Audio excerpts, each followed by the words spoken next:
Assalamualaikum warahmatullahi wabarakatuh. Perkenalkan, nama saya Baik Husnul Khotimah dengan NIM E1R022004 dari kelas 1D Program Studi Pendidikan Matematika Fakultas Keguruan dan Ilmu Pendidikan Universitas Mataram. Di sini saya akan menyampaikan materi saya yang berjudul Berbagai Bentuk Ancaman Terhadap Bangsa Indonesia dalam Bingkai Bhinneka Tunggal Ika. Indonesia menjadi negara yang merdeka dan berdaulat sejak proklamasi kemerdekaan, yaitu pada tanggal 17 Agustus 1945 sampai dengan sekarang. Namun, ancaman dan gangguan terhadap kedaulatan terus-menerus datang baik dari dalam maupun dari luar negeri. Berbagai ancaman dan gangguan itu datang dalam berbagai bidang kehidupan. Indonesia adalah negara kepulauan terbesar di dunia, sehingga sangat wajar jika Indonesia memiliki keberagaman ras, agama, suku, antar golongan. Keragaman tersebut hidup saling menghormati dan menghargai dalam semangat Bhinneka Tunggal Ika. Kebinekaan bangsa Indonesia merupakan sebuah tantangan bahkan ancaman bagi bangsa Indonesia itu sendiri. Adanya kebinekaan membuat penduduk Indonesia mudah berbeda pendapat dan memudahkan tumbuhnya perasaan kedaerahan yang sempit, sehingga sewaktu-waktu bisa menjadi ledakan yang akan mengancam bangsa Indonesia itu sendiri. Oleh karena itu, semua warga negara harus mewaspadai segala bentuk ancaman yang dapat memecah belah bangsa Indonesia. Langsung saja kita ke submateri yang pertama, yaitu ancaman terhadap Negara Kesatuan Republik Indonesia.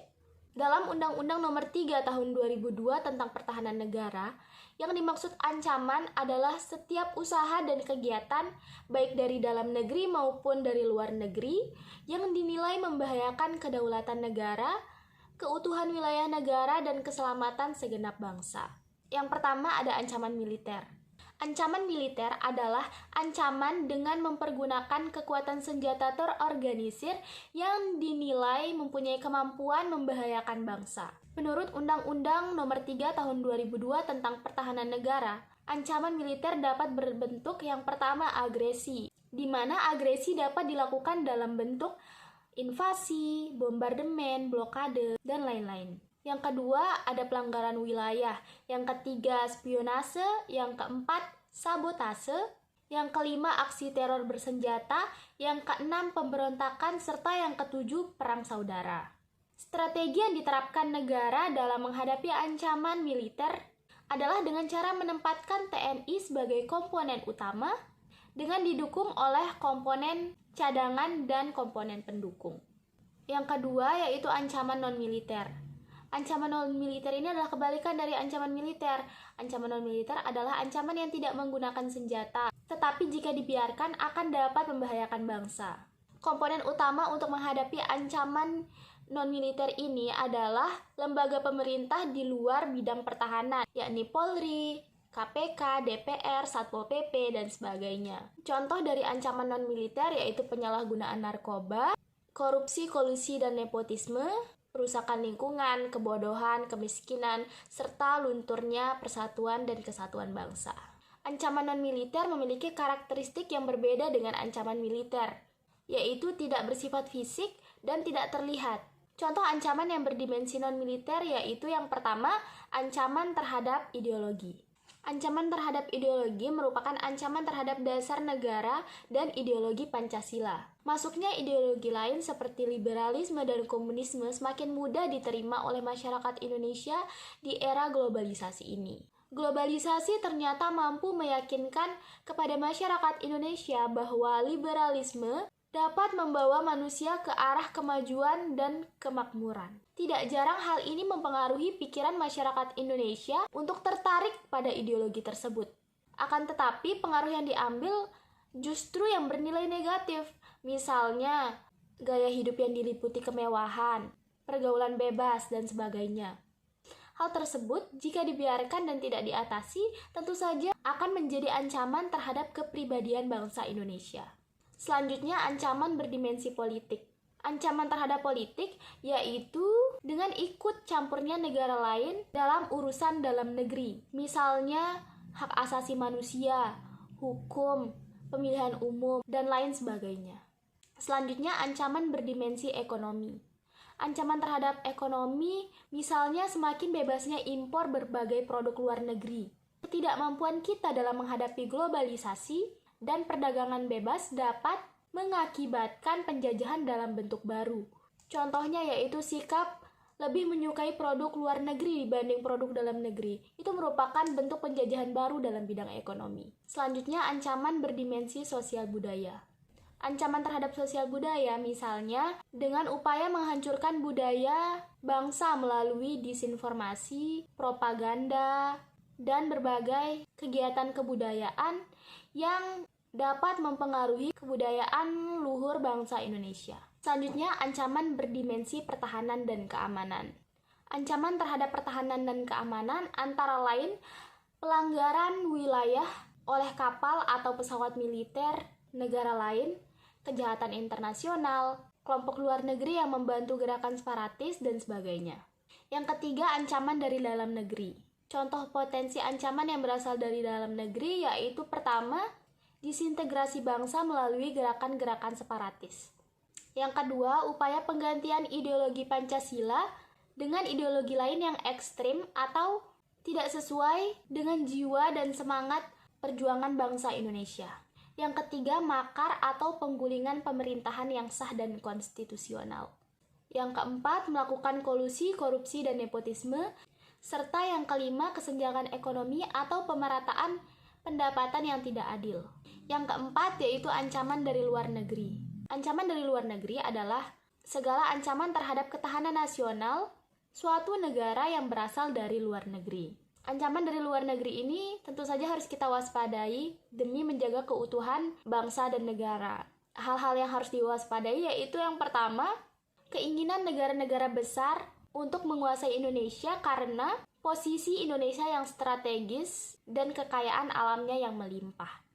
Yang kedua yaitu keinginan negara-negara industri untuk menguasai wilayah Indonesia karena kekayaan alamnya yang sangat luar biasa. Yang ketiga, bahaya perang nuklir. Yang keempat, arus globalisasi. Submateri yang kedua yaitu ancaman terhadap bangsa Indonesia dalam berbagai bidang kehidupan. Ancaman terhadap bangsa Indonesia telah merambah ke dalam berbagai bidang kehidupan seperti bidang ideologi, politik, ekonomi, sosial budaya, dan pertahanan keamanan.